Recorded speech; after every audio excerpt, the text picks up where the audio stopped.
because the chain rule can get a little complicated.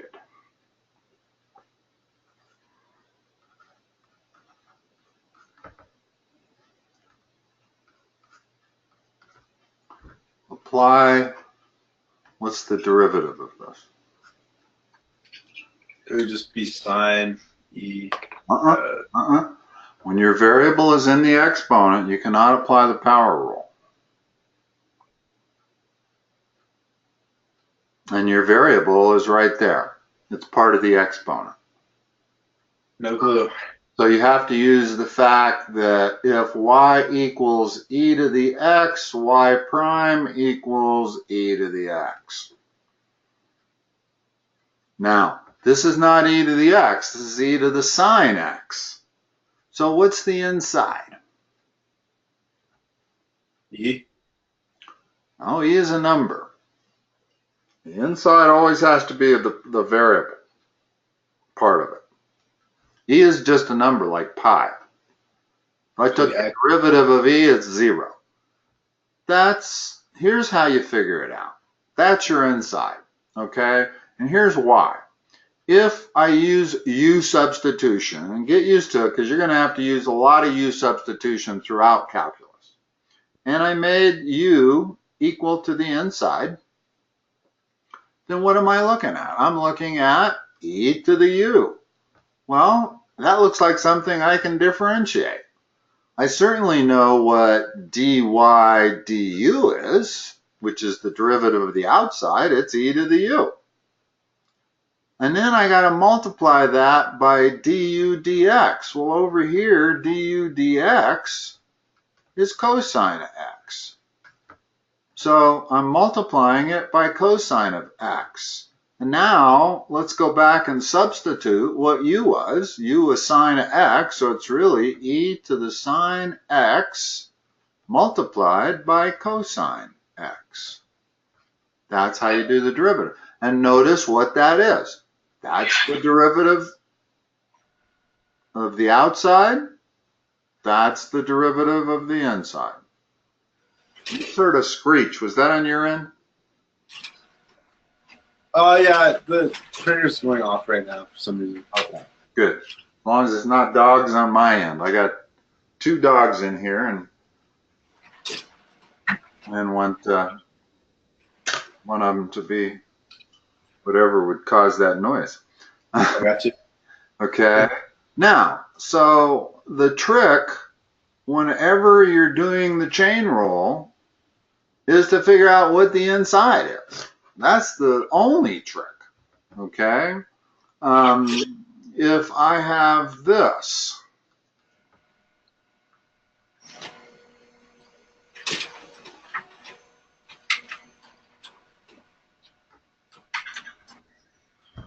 what's the inside?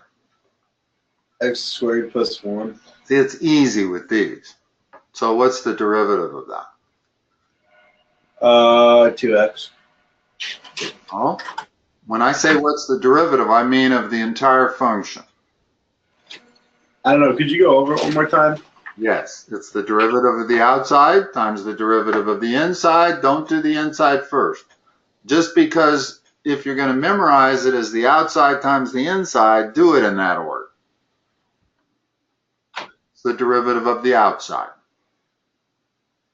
It would be 1/2 to the negative x squared plus 1 to the negative 1/2.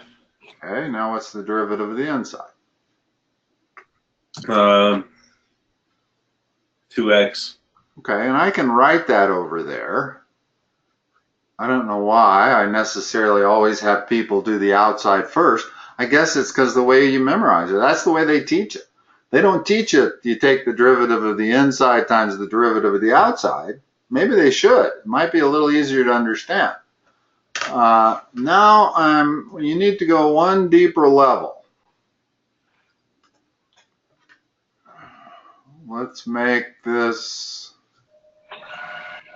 2 different insides.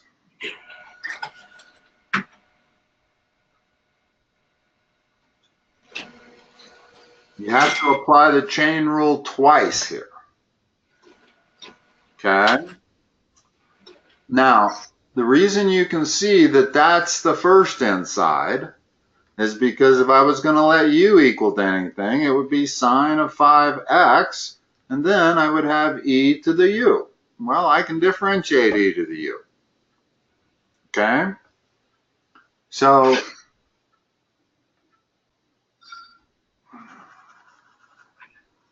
what's the derivative of the outside?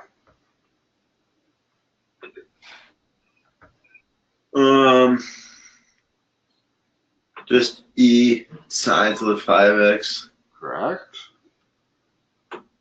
Now, what's the derivative of the inside?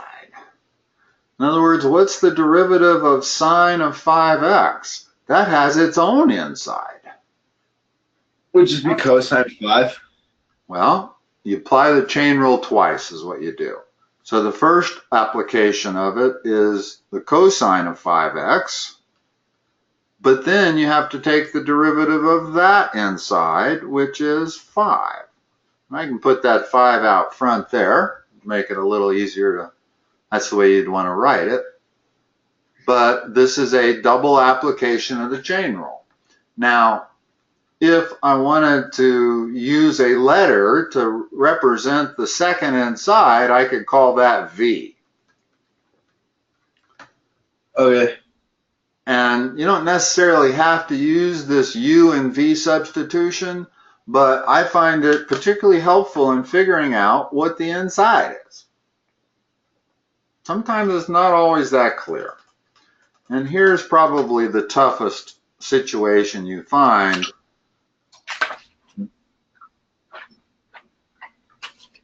There's one, and here's one. Ignore this stuff at the top. I hate this program. It won't let me. Just ignore that stuff. Okay? If this is our function over here, what's the inside? X. No. Can you take the derivative of this? No, you can't do it. So that's not the inside.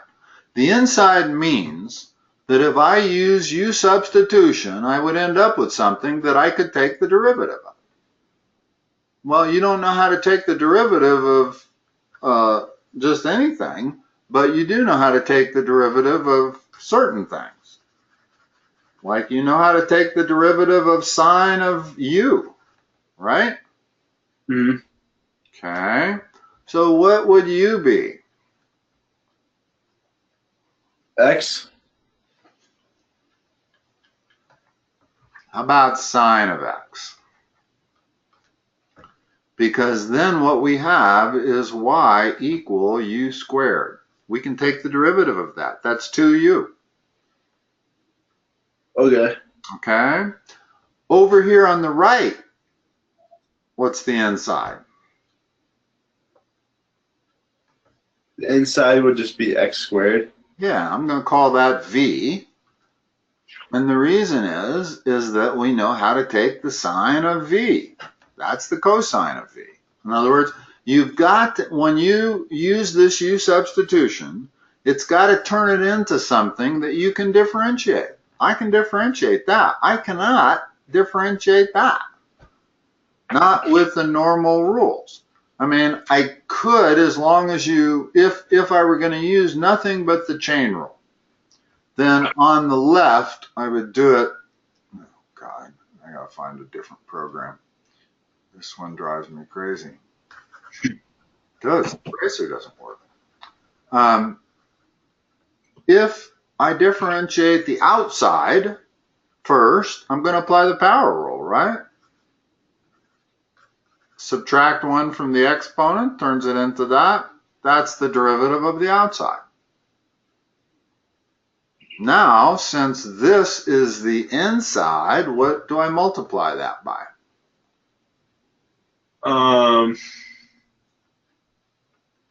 U squared. So squared. What's the derivative of the inside? What's the derivative of sine? Cosine. Okay. So I'm multiplying it by cosine of x. That's how I differentiate that, by differentiating the outside first and then the inside. Now, over here on the right, what's the derivative of the outside? Think of this as the outside. So what's the derivative of that?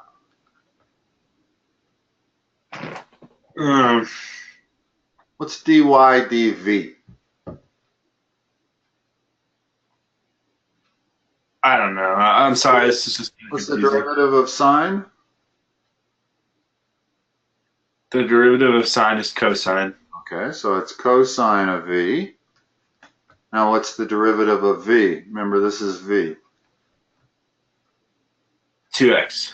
Okay, and then we go back and substitute what v is. So it's really the cosine of x squared times 2x. So everything is predicated on how you determine the inside. Most cases, it's pretty straightforward. This is probably as complicated as you're going to get for a while, is where you have sine squared versus sine of x squared. Those are not the same things. Okay, sine squared of x means sine x times sine x. You could also use the product rule, but the chain rule is quite a bit easier. You can apply the chain rule instantly. The outside, you can apply the power rule, and the inside, just know your trig derivatives. You're going to want to memorize those trig derivatives. Okay? You're going to need them, trust me. There is a ton of trig. You won't even be able to get started if you have to look it up every time. You want to know what the derivative of sine, tangent, and secant is. And then figuring out the derivative of the other three, I taught you how to do that the other day. But you only need to memorize those three: sine, tangent, and secant. Okay. Okay, let's talk about implicit differentiation. We didn't really give enough time probably to explicit, but implicit is actually pretty easy. Let me write an equation. I'm going to do this differently than I did it last time.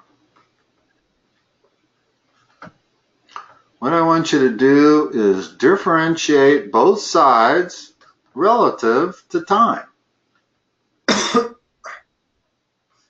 Last time we did it relative to x. This time we're doing it relative to time.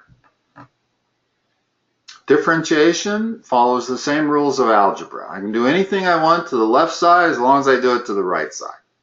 I can differentiate both sides. I can integrate both sides. I can take the log of both sides. I can do most anything you want. Okay? Now, let's differentiate the left side. Starting with the x squared. Is it just 2x plus 2y? No, hold on. No. I've run into a variable that is not the same as my denominator variable. It's not t. Whenever I do, I got to follow it with a dx dt. I didn't have to do that last time we did this kind of a problem because I was doing everything relative to x, and x was not a new variable. So if it's dx in the denominator, when you run into x, you don't need to follow it with a dx dx because that's 1. Okay? Now, what's the derivative of y squared? 2y dx over dt. dy dt, not dx dt. Oh, yeah, you're right, yeah. dy, it's whatever that variable is divided by the variable over here. And what's the derivative of the right side? 0. Okay. And this might look like it doesn't help. Why would you ever do that? But trust me, you do this a lot, where you have an equation, you differentiate it relative to time. And basically, that means that's the rate that x is changing with time. this is the rate that y is changing with time. And what kind of problems would use this? I will just mention it. We don't have to solve it, but let's assume you have the ladder problem is the most common one used. Okay. And we'll say that's 5, we'll say that's 4, and we'll say this is 3. We have a 5-foot ladder. It's leaning up against the wall. It starts to slip. And the x-coordinate starts moving in this direction at 2 feet per second. When it is exactly at that point, how fast is the top of the ladder sliding down the wall? That is a practical problem that presents itself thousands of times every single day. And it's called a related rate problem. And it uses implicit differentiation extensively. Because everything we have is in terms, in other words, this rate, 2 feet per second that x is moving, that's dx dt. That's what it is 2 feet per second. And what are we trying to solve for? How fast the top of the ladder is moving down. So we're looking for dy dt. Well, what equation governs this picture? X squared plus y squared equals 5 squared, right? Pythagorean theorem. So if I differentiate both sides relative to t, I get 2x dx dt plus 2y dy dt equals 0, and we're solving for dy dt. Well, I know what dx dt is. They told it to me. It's 2. I know what x is. It's this point right there, which is 3. And I know what y is. It's 4. So the only thing I don't know is dy dt, and that's what I'm trying to solve for. So all I got to do is solve this equation for dy dt. And I have my answer. And these related rate problems come in about 1,000 different flavors. But this illustrates it probably the easiest. Another very... You ask what subjects come afterwards. Okay? Here's their order that you need to work on. Chain rule, implicit differentiation, and then the next 2 subjects are probably the 2 hardest subjects in differential calculus. And that is optimization problems and related rate problems. An interesting related rate problem is you have a light post right there. You have a lifeguard right there. The lifeguard has a shadow, right?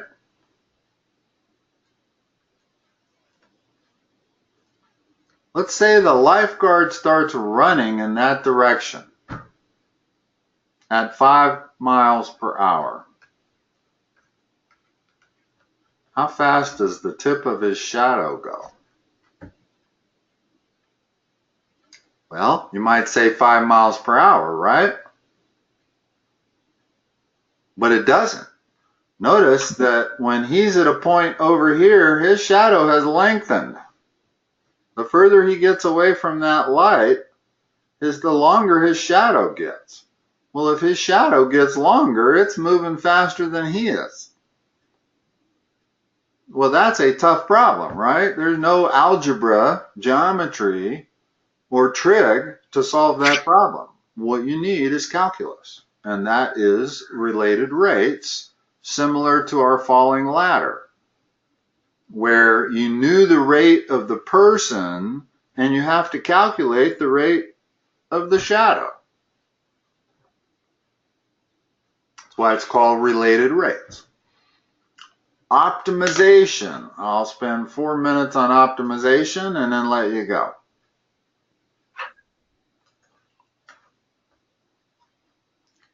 You got a farmer who has a barn,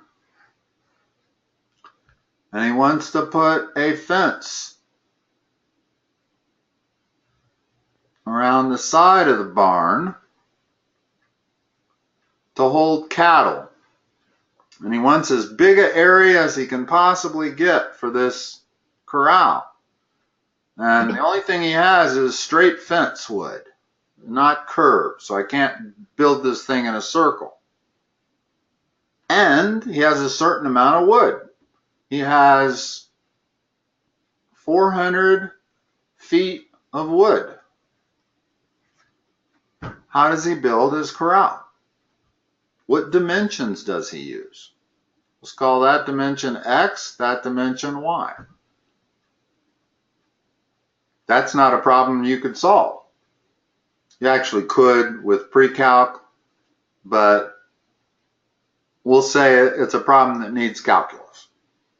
This is an optimization problem. We want to know how to build this corral so that we have the maximum square footage. Because clearly I could build it, I got 400 feet of wood, I could build it like this.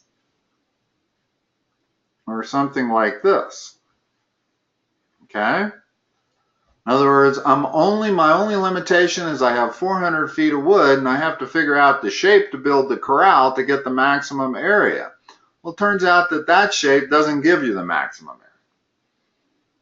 This shape does. And what is that shape?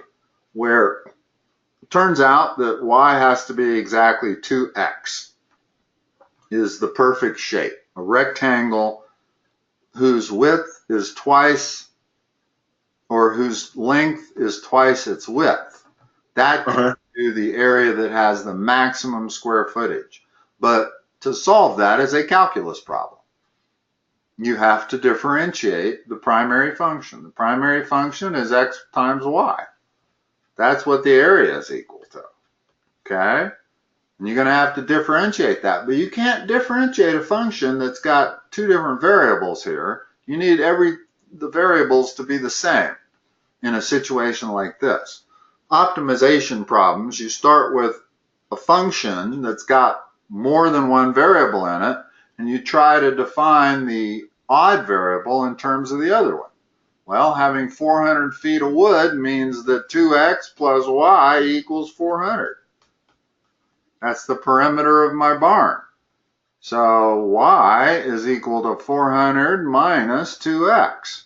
Now I plug that in for y, and I end up with an area function that is all in x.